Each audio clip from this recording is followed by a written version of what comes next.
Bismillah ar-Rahman ar-Rahim, wa salatu wa salamu ala Sayyidina Muhammad, Ashraful Mursalin wa ala alihi wa sahbihi ajma'in. Mes chers frères, mes chères sœurs, Assalamu alaikum wa rahmatullahi ta'ala wa barakatuh. Nous nous retrouvons encore une fois après quelques jours du mois de Ramadan. Le sens de Ramadan ne nous quitte pas, il reste dans nos esprits, Inch'Allah. Et il y a plein de leçons, comme on l'a expliqué auparavant, qui doivent être bien menées et bien mises en pratique après ce mois béni. Parmi les choses que nous retenons du mois de Ramadan, c'est cet esprit de réforme de soi. Allah subhanahu wa ta'ala dit dans le Coran al-Karim, dans le Saint-Coran, il dit « Inna Allah la yughayyiru ma biqawmin hatta yughayyiru ma bi anfusihim » Sadaqallahu al-Azim. Donc ce verset qui nous apprend que tout changement réel vers le bien ou vers le mal est à un point de départ. C'est l'effort que fait l'être humain sur soi-même. Donc il n'y a pas de secret, il n'y a pas de secret. Tout changement, il vient de l'être humain. Et tous les gens qui rêvent d'un monde meilleur, ils doivent commencer par eux-mêmes. Et c'est pour cela l'islam a considéré que le vrai effort que doit faire l'être humain, c'est la réforme de son âme et le fait de ramener son âme vers la droiture et la rectitude, comme l'indiquent les différents textes du Coran, les textes du hadith du prophète sallallahu alayhi wa sallam et la pratique du prophète alayhi salatu wa sallam. Ses compagnons disaient en rapportant ce qu'il faisait, en disant « Kana Rasulullah sallallahu alayhi wa sallam yufrighuna thumma yamla'una » Le prophète sallallahu alayhi wa sallam nous vidait et puis il nous remplissait, comme disaient les compagnons du prophète en décrivant son œuvre réformatrice et son action pour créer un nouveau monde, mettre en place un nouveau modèle d'être humain. Sallallahu alayhi wa ala alihi wa sahbihi wa sallam tasliman kathira. Qu'Allah subhanahu wa ta'ala lui accorde tous les saluts et toute la prière pour ce qu'il a fait pour l'humanité. Sallallahu alayhi wa sallam. Donc c'est un travail de réforme qui consiste à enlever les défauts, à enlever le mal et à instaurer le bien. Bien évidemment, l'effort de l'être humain sur soi-même est capital parce qu'il relève d'une conviction personnelle. Donc c'est toi-même qui fais le travail pour toi-même, comme dit Allah subhanahu wa ta'ala wa nafsi wa ma sawwaha fa alhamaha fujuraha wa taqwaha qad aflaha man zakkaha. Donc Allah subhanahu wa ta'ala dans Surat Al-Shams, après une série de serments mettant en avant l'importance, il met l'importance de l'effort de l'être humain de réforme de soi. Donc Allah il dit que cette âme humaine, elle a deux possibilités, ou elle a été créée selon deux tendances possibles, la tendance vers le bien et la tendance vers le mal. Et Allah subhanahu wa ta'ala explique que la responsabilité de l'être humain étant de purifier l'âme, purifier son âme. Zakkah, c'est purifier, donc enlever tout ce qui est mauvais, tout ce qui pourrait être l'effet de l'éducation, de l'entourage, de ses propres convictions. Donc Allah subhanahu wa ta'ala dit qad aflaha man zakkaha, il aura la réussite, toute la réussite, la félicité, celui qui purifie son âme. Par contre, celui qui la corrompt, qui l'enfonce dans la perte et la perte et la débauche, et il la corrompt, il la fait et il lui fait perdre son bien. Donc l'homme est responsable de la correction de soi. Ça c'est très important en islam. Il n'y a pas de hasard. On n'attend pas que les choses tombent du ciel, comme on dit, ou se passent selon une coïncidence quelconque. Donc tout est lié à la conviction humaine et à l'effort humain. قَدْ أَفْلَحَ مَنْ زَكَّاهَا وَقَدْ خَابَ مَنْ دَسَّاهَا. Donc c'est les versets de 7 à 10 pour ceux qui veulent consulter cette sourate, Surat Al-Shams, versets de 7 à 10 de sourate le soleil. Donc il met la responsabilité sur l'être humain lui-même. Donc cet effort, il a un nom en islam. Cet effort sur soi, il a un nom en islam. Il est appelé Mujahadatun Nafs. Mujahadatun Nafs. Et dans le mot Mujahada, vous entendez le mot jihad. Le mot jihad qui veut dire l'effort fourni, cette détermination de l'être humain à réaliser quelque chose de bien, bien évidemment. Donc le mot jihad, dans ce sens-là, donc contrairement à ce qui est réputé ou connu, ce mot qui est utilisé juste dans le sens de l'effort de défense ou de guerre, non, il prend un sens plus large, comme on va le voir, et fondamentalement un sens de lutte pour le bien, de lutte à tous les niveaux pour le bien, dans toutes ses formes. Et à commencer, bien évidemment, de l'âme humaine elle-même. Allah subhanahu wa ta'ala dit dans Surat Al-Ankabut, Surat Al-Arainie, verset 69, وَالَّذِينَ جَاهَدُوا فِينَا لَنَهْدِيَنَّهُمْ سُبُلَنَا. Et ceux qui luttent pour nous, nous les guiderons dans les sentiers ou dans nos sentiers. Et les savants sont unanimes et d'accord que ce verset il concerne la lutte contre ses propres faiblesses, l'effort de réforme de soi.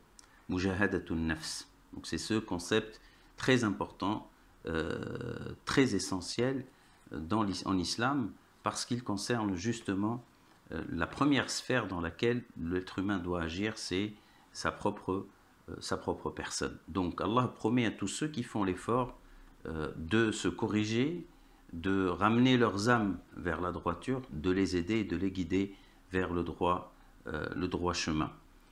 Aussi un autre verset qui parle avec pratiquement les mêmes termes, le verset 6 de Surat Al-Ankabut, toujours dans la même sourate, Allah subhanahu wa ta'ala dit وَمَنْ جَاهَدَ فَإِنَّمَا يُجَاهِدُ لِنَفْسِهِ إِنَّ اللَّهَ لَغَنِيٌّ عَنِ الْعَالَمِينَ. Et tous ceux qui luttent, ils luttent pour leur propre personne. Donc c'est tout ce que tu fais, c'est pour corriger ta propre personne et ramener ton âme vers la droiture. Donc c'est très important d'insister sur ce principe que beaucoup de gens oublient. Beaucoup de gens pensent que les choses se font au hasard, comme ça. Allah guide qui il veut dans le sens hasardeux du terme, alors que c'est totalement faux. La guidance, c'est le fruit de aussi et certainement l'effort humain de l'homme qui veut être guidé et qui agit dans le sens de la guidance. Alors, donc, Allah subhanahu wa ta'ala dit aussi وَالَّذِينَ وَجَاهِدُوا فِي اللَّهِ حَقَّ جِهَادِهِ وَجَاهِدُوا فِي اللَّهِ حَقَّ جِهَادِهِ.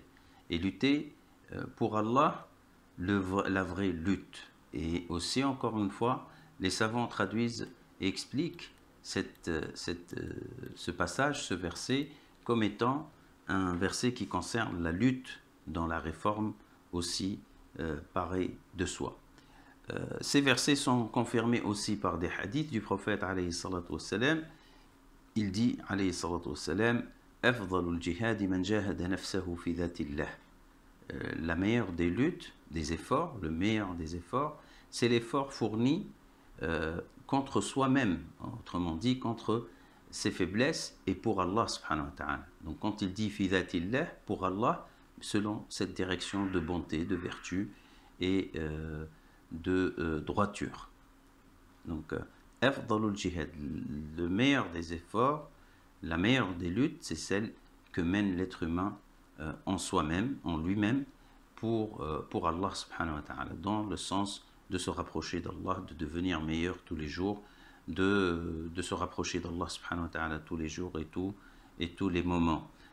Et aussi il dit, alayhi salatu wassalam, al-mujahidu man jahada nafsah. Pourquoi Rasulullah sallallahu alayhi wa sallam, on se pose la question, donne ces définitions? Parce qu'il avait peur sallallahu alayhi wa sallam que les gens ne savent pas donner le vrai sens aux choses, ou de favoriser un sens sur d'autres sens. Donc le terme jihad ici, encore une fois, Ar-Rasul sallallahu alayhi wa sallam, il dit le vrai combattant, c'est celui qui combat sa propre personne, ses propres faiblesses, et qui mène donc son âme vers la bonne direction et le bon cheminement. Al-mujahidu man jahada nafsahu fi ta'atillah. Donc celui qui s'investit dans l'adoration d'Allah subhanahu wa ta'ala, l'obéissance à Allah subhanahu wa ta'ala, c'est bien lui le vrai combattant.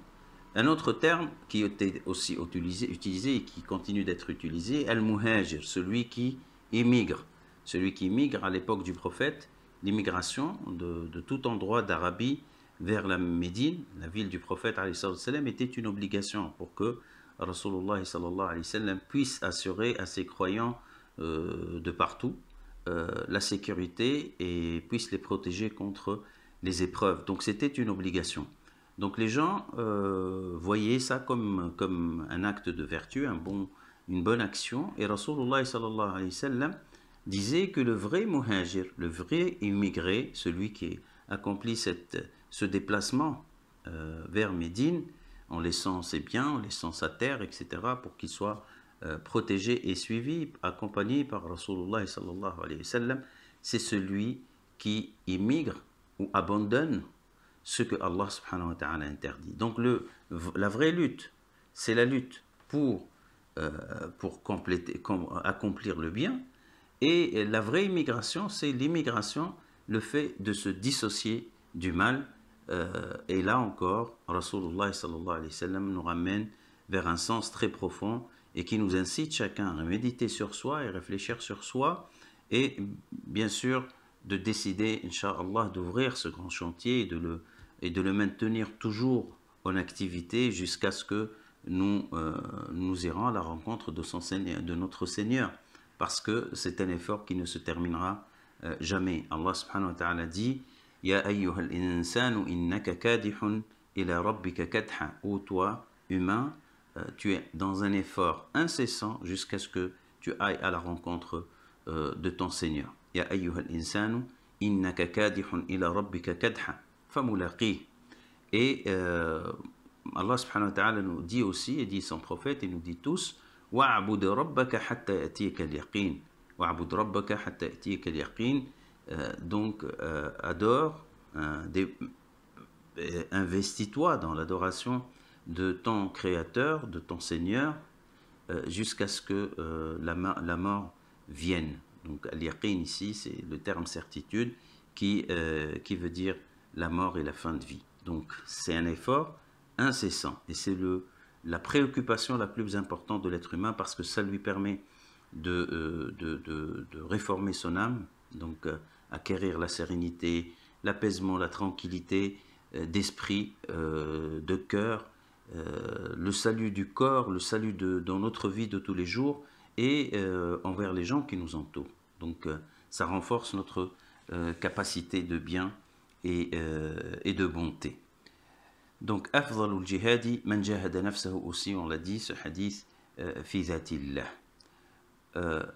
Donc la première des choses, la première forme de lutte, on verra Inch'Allah prochainement les différentes formes. Bon, on va commencer par la lutte dans le domaine, c'est-à-dire dans un premier pas, c'est d'éviter tout ce qui est interdit par Allah subhanahu wa ta'ala.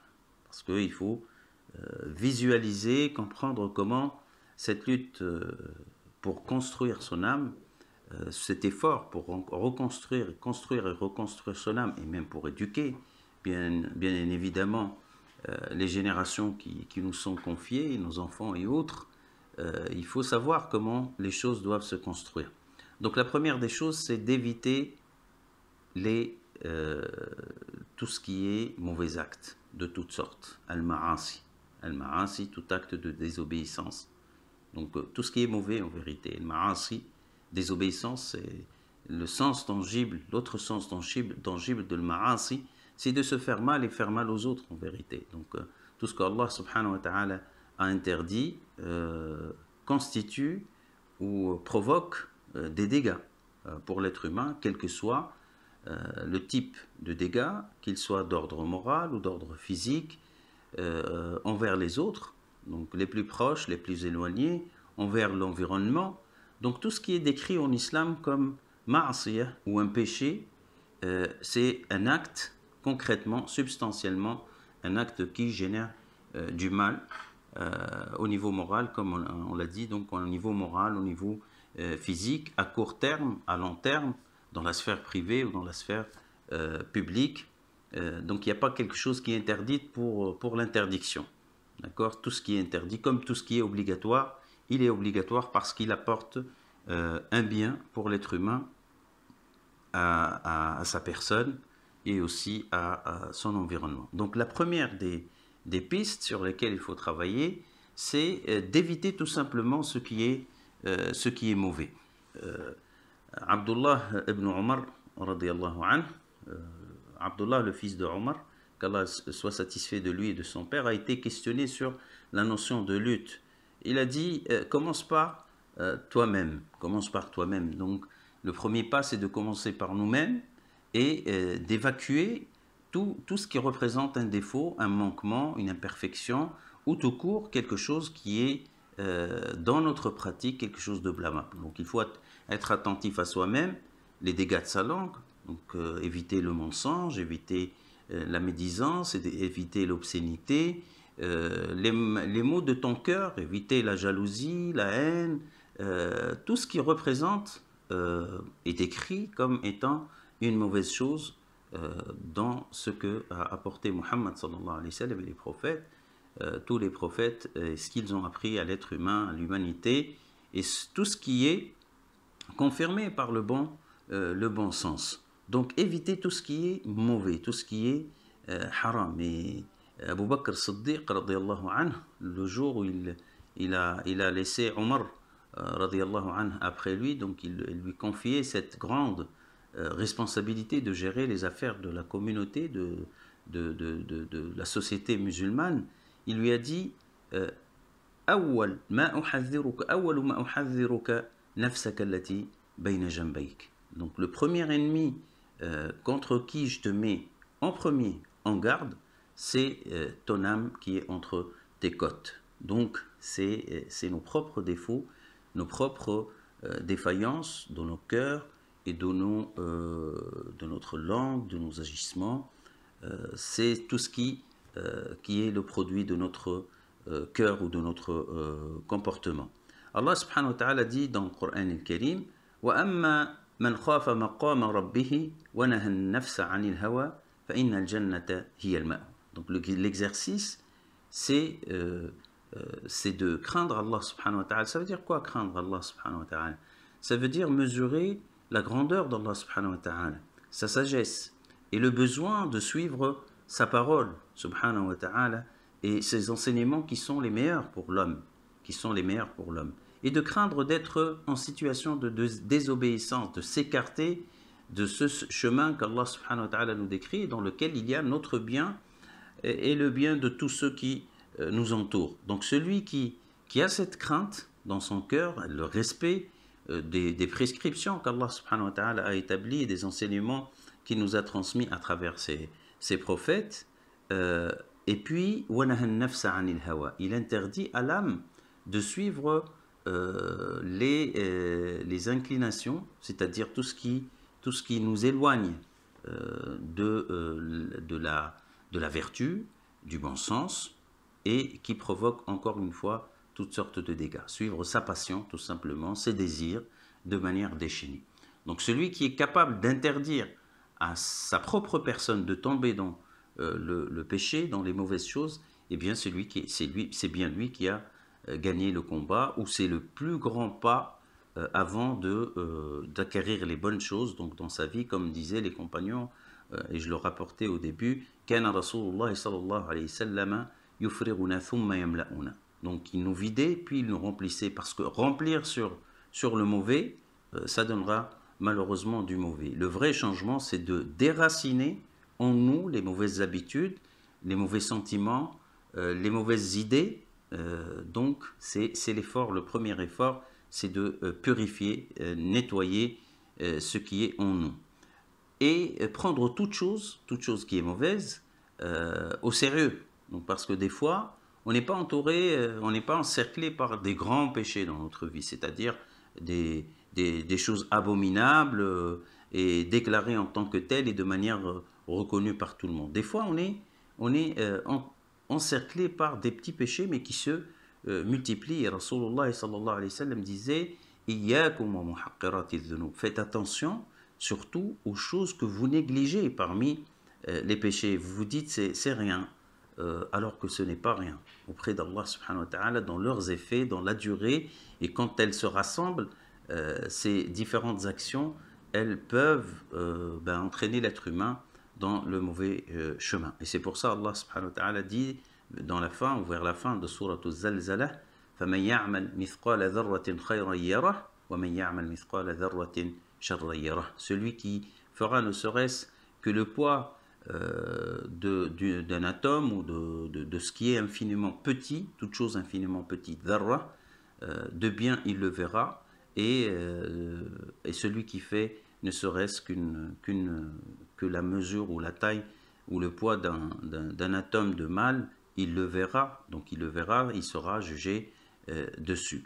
Et on dit que cette partie de la sourate a été révélée, entre autres, parce qu'il y avait une discussion entre des compagnons. Certains ont dit les petits péchés ne seront pas comptabilisés, c'est rien du tout, et les autres ils ont dit les bonnes œuvres minimes, elles ne seront pas comptabilisées, alors que c'est faux.